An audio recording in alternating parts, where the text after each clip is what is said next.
it's Julie Bickerton here of Baby Nomads. I'm doing this video in conjunction with Lisa Marie of Nicostra Midwifery about pelvic girdle pain, and I'm just going to show you a few simple things that you can do to alleviate the huge discomfort that can come with this condition. It used to be called symphysis pubis disorder, which is around here, but now the term is a blanket term for the whole of your pelvic girdle. So the pain may be up here, it may be here where there's separation of the pubic muscle, it may be down here in your inner thighs, or even in the lower back. And it's because all the hormones which are flooding through your body in order for your pelvis to open and your baby to be born. And lots of discomfort around that. So first of all, coming up and down from the floor. So making sure it's all about alignment. So making sure that your knees are parallel, and you're going to walk back and push off. Just move that out of the way. Push off into the hands, and then just have a little wiggle on the way up. And the same as you're coming down, and you're trying to keep your knees parallel. It's automatically, usually your legs go out, but you're trying to keep your knees parallel and in line. Obviously when you get bigger, then your baby is going to be taking up space, so in that case you'll probably find this will happen.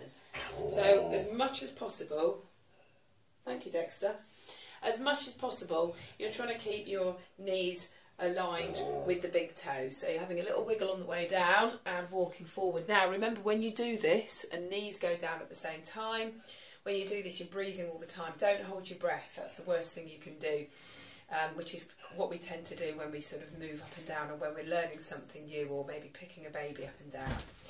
For those of you who are on your second or third or more pregnancies and you're suffering with this, which is quite common in subsequent pregnancies, then it's very difficult, but try to avoid picking up your toddler to put any undue strain on your pelvis.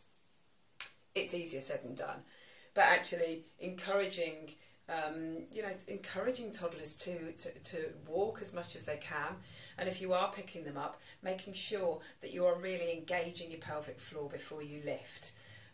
So you exhale, you lift the pelvic floor, and then you're able to lift your toddler or older child. So that's really important as well. So alignment and coming up and down from the floor with the knees together. There's also a golden rule with regards to how far you can open your legs. So I've got my yoga strap here, but it's a rough guide. So measuring from the top of the leg in the groin to your knee. Okay, so that is, for me, that's my width. That's my maximum width. So I'm going to actually put this on the floor, preferably where you can see it.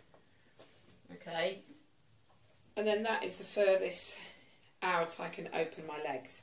So anything where you're wide, you want to avoid. So when I'm sitting down, it's called the golden triangle. When I'm sitting down and my legs are naturally falling outwards, try not to let them fall outwards too much, even if that gives you a little bit of alleviation from pain.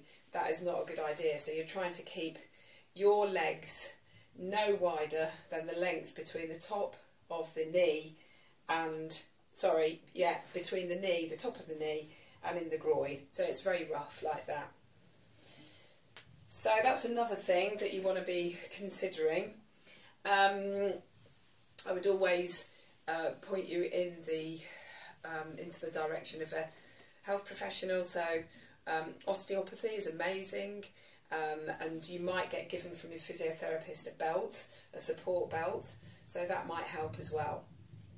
So other things that you can do when you're sitting, try not to slump down, so you're sitting up on your seat bones, so you're nice and tall. And when you're getting in and out of a car, so you might have heard the advice of maybe putting a plastic bag or something, so you're able to swivel in and out of the car with your knees together. I'm on a yoga chair, this is easy, that's fine. But when you're in a car, then obviously you have to step out with one leg and then step out with the other, which is really no good for you at all. So putting something underneath your bottom to make you slide to the side, and then you can come up. And again, it's that exhale and that lift of the pelvic floor. Pelvic floor strength and flexibility and pliability is also important to keep your whole pelvis aligned. Just a word of warning though, that if you are driving around with the plastic bag underneath your bum and you have to suddenly stop and you're pregnant, you're going to slide forward. So just please bear that in mind for safety. Okay, with regards to walking, what tends to happen is that you'll start waddling, because of the weight of the baby and because it's painful. So alignment and small steps are really, really important. So it's almost like you're walking like a geisha, and you might think, oh, well that feels a bit weird, and it looks weird. Well, it looks no more weird than you waddling down the street like this. Okay, so small steps, and try to sort of swing your hips even though it doesn't feel comfortable. So you can have a practice. You can do the one foot in front of the other, so your hips are swinging, or you can try little small geisha steps, or you can try the tightrope walk where your foot is coming, your heel is coming in front of the big toe. So small steps, being really aware. I know that it takes a little bit more time and it might look a bit weird, but you are much better doing that to keep the pelvis aligned and strong. Next bit of advice is coming up and down the stairs. So pretend that this is the stairs. So coming up on your tiptoes before you come up the stairs can be really helpful. So come up on your tiptoes and it will challenge your balance a bit, like that, and then take the step. And then you come up on your tiptoes again and then take the step. So rather than doing this, because that's a bigger movement, if you minimise the movement and then come up, and it will actually strengthen your legs by doing this, and it will help you with balance. So before you going up and down the stairs, again you have to pause a moment before you do these everyday movements, such as getting in and out of the car, going up the steps, picking your toddler up, and think, am I engaging my pelvic floor, as in lifting up the pelvic floor, and am I breathing, and am I going to change this habitual movement that I make? So, you know, as you walk down the street, rather than just stomping off down the street and waddling down the street, you're making these small movements. Before you come onto the stairs, look up the stairs, take a breath in, up on your toes, and then like that. So things are going to take a little bit longer, but it'll be worth it. So if you are into doing your yoga, then again, just going past, and you're going to do like a side angle or bend or a triangle pose, make sure that again your feet are no further wide apart than the space between the knee and the top of the leg.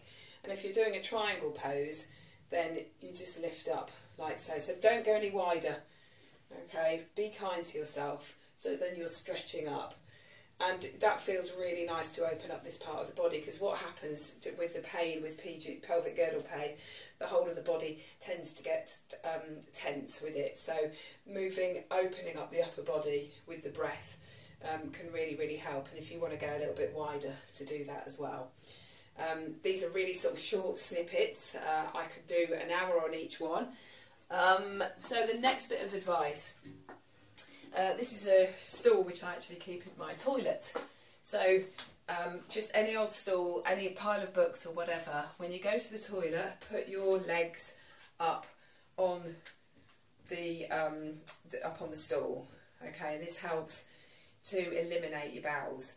To be honest, everybody should do this, having your knees higher than your hips, because usually with pelvic pain comes a lot of tension around there. And it's not comfortable. It is not comfortable having pelvic girdle pain and constipation, and there you are, you're bearing down, which can really, really help. So a stool is the next bit of advice. Also cutting down on your wheat intake, because wheats can swell. It may, or swell around the vaginal area, so you want to avoid that. So cutting down on wheat and increasing your water intake is another one. So can you see when I'm coming up and down from the chair, I'm not pushing up.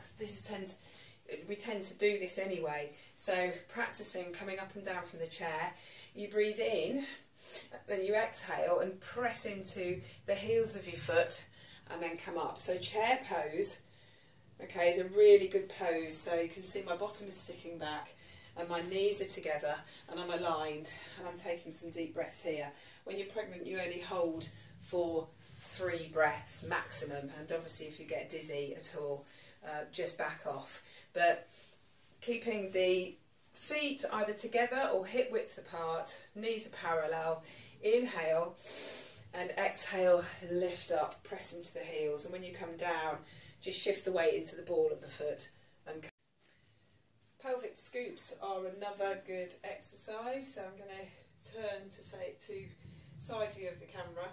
It's quite nice to put one hand on your pubic bone and one hand on your sacrum. Obviously if you're really late on in pregnancy, you have to move your hand around. It's only so you can feel your body move, and it's a really small movement.